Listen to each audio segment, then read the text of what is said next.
नमस्कार, मैं अमित ओझा और आप देख रहे हैं इंडियन टीवी न्यूज। अभी हम मौजूद हैं गोरखपुर के छपिया गांव में, जहां पे आपका गुरु गोरखनाथ महिला वृद्धाश्रम है। आपको बताते चलें कि वृद्धाश्रम बेसिकली ऐसी महिलाओं के लिए होता है जो वृद्ध हो चुकी हैं और जो निराश्रित हैं। हम इस किसी भी वृद्धाश्रम का प्रचार प्रसार नहीं करते हैं, लेकिन हमारा जो भी हमारे दर्शक हैं उनसे हम ये अनुरोध करना चाहेंगे कि यदि उनकी जानकारी में कोई ऐसी महिला है जो वृद्ध है और निराश्रित है, जिसके पास कोई आश्रय नहीं है, क्योंकि ऐसी बहुत सी महिलाएं होती हैं जो रोड पे ऐसी अवस्था में पड़ी होती हैं जिनको एक आश्रय की जरूरत होती है।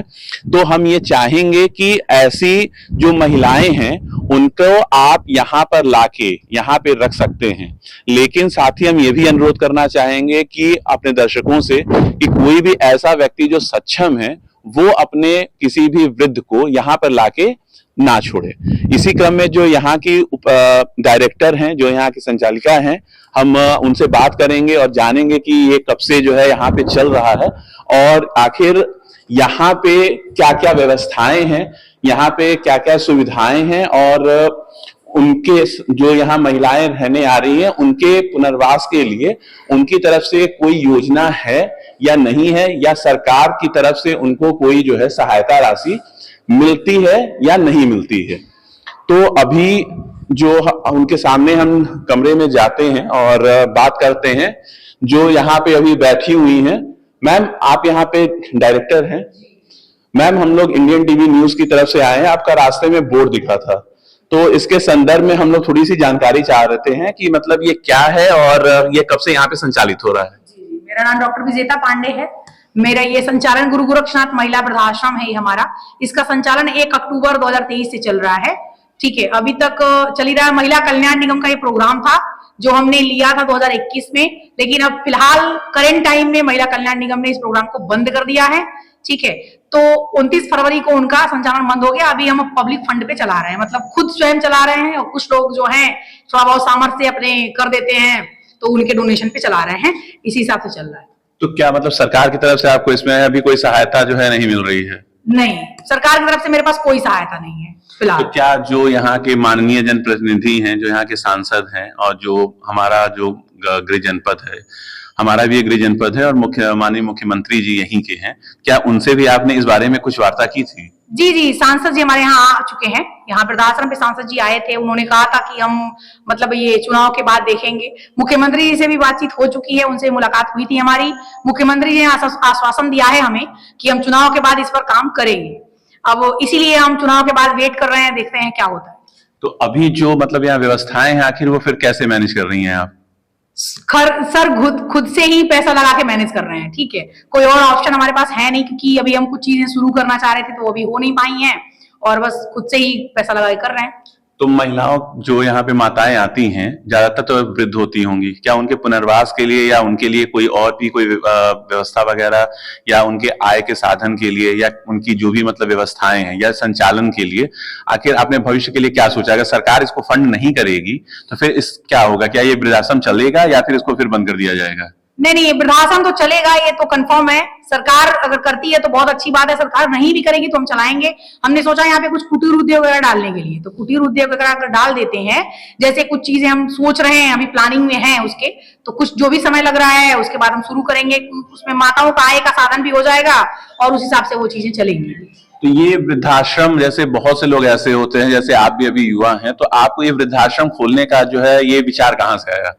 देखिए, ये विचार मेरा एक्चुअली, मेरी एक नानी थी, तो अभी है नहीं वो नानी का, मैंने बहुत सेवा किया था। तो एक्चुअली मैं 2 साल वो परेशान रही, कोविड के दौरान मैं उनको लेके हॉस्पिटल में एडमिट रही हूँ, और मामा जी लोगों ने देख रेख नहीं की थी उनकी, क्योंकि हमारे ऊपर ही थी वो, तो हमने उनकी बहुत सेवा की। तो इसी की वजह से हमारे मन में आया कि ऐसे लोग जिनका कोई देखने वाला नहीं है, या बहुत से ऐसे लोग हैं जिनके आगे पीछे कोई है ही नहीं, मतलब पति नहीं है, बच्चे नहीं है, तो वो कहाँ जाएंगे? उनके लिए एक आश्रय होना चाहिए, क्योंकि बुढ़ापे में फिर कोई और आश्रय नहीं होता है तो आदमी को जरूरत तो पड़ती ही है, क्योंकि जब तक जवानी रहेगी तब तक तो कोई भी सहयोग कर देता है, पर बुढ़ापे में तो लोग नहीं कर पाता, कोई भी नहीं कर पाता। ना हम कर पाएंगे पर्सनली, ना आप कर पाएंगे, क्योंकि एक दिन हम कर सकते हैं, रोज तो नहीं कर सकते।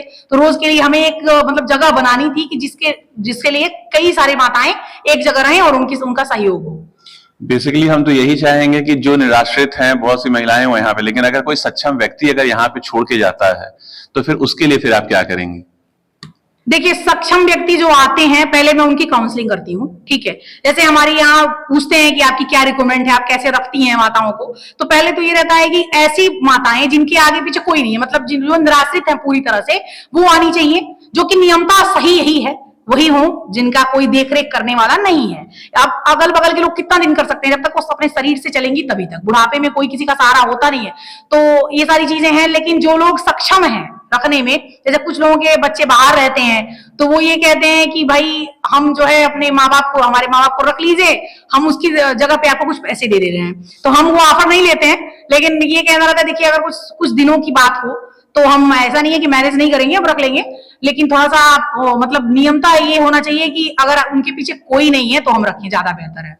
तो यहाँ पे जैसे जो वृद्ध महिलाएं होती हैं, जो माताएं हैं, उनके लिए तो फिर चिकित्सा की भी जरूरत पड़ती होगी, तो डॉक्टर्स वगैरह अवेलेबल होते हैं? जी जी जी, चिकित्सा के लिए एक डॉक्टर हैं सौम्या श्रीवास्तव, उनका अपॉइंटमेंट सीएमओ साहब ने किया था, क्योंकि ये सरकारी पहले चल रहा था, अभी नहीं सरकारी चल रहा है, तो सीएमओ साहब को हमने लेटर लिख कर भेजा था, तो सीएमओ साहब ने अपॉइंटमेंट दिया था उनका, तो उन्हें वही देखरेख करती है, आती रहती है। तो जो हमारे दर्शक हैं उनको आप क्या कहना चाहेंगे?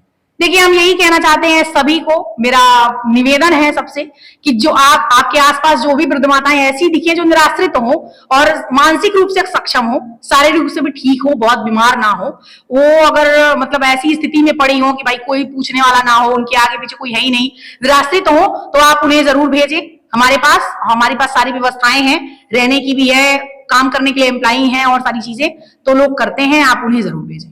तो आप ये जैसे कोई अगर जन सेवा अगर करना चाहता है, अगर आपके इस आश्रम में, वृद्धाश्रम में अगर कोई व्यक्ति सहयोग करना चाहता है आर्थिक रूप से, तो क्या वो कर सकता है? तो अगर करना चाहे तो कैसे कर सकता है? जी जी, आर्थिक रूप से अगर कोई सहयोग करना चाहता है तो वो मतलब ऑनलाइन भी कर सकता है, अमाउंट भेजना चाहे तो वो भी कर सकता है, उसके अलावा वस्त्र भी दे सकता है दान, उसकी भी बहुत जरूरत पड़ती है, और राशन तो सबसे ज्यादा जो जरूरत चीज है वो है राशन, तो दाल चावल जैसे ही मतलब आटा, ये सब कुछ किसी भी तरह से लोग अपने स्वेच्छानुसार कर सकते हैं।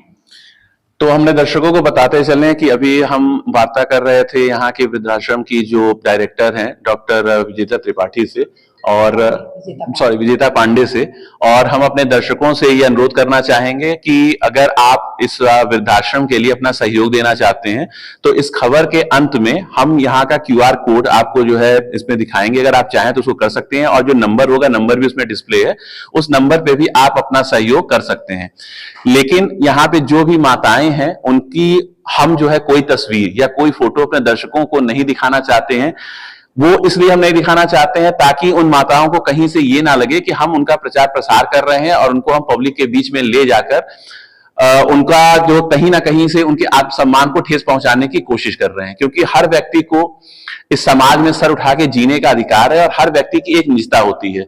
उस निजता का ध्यान रखते हुए हम किसी भी माता का कोई भी फोटो या कोई और चीज इस आश्रम की नहीं दिखाना चाह रहे हैं। लेकिन हम सभी से एक बार फिर से अनुरोध करना चाहते हैं कि इस वृद्धाश्रम के लिए अपना सहयोग दें, और इस खबर के अंत में जो नंबर है या फिर जो QR कोड है, या फिर आप किसी भी रूप में अगर सहयोग करना चाहते हैं तो यहां पर करें। गोरखपुर से इंडियन टीवी न्यूज के लिए अमित ओझा की रिपोर्ट।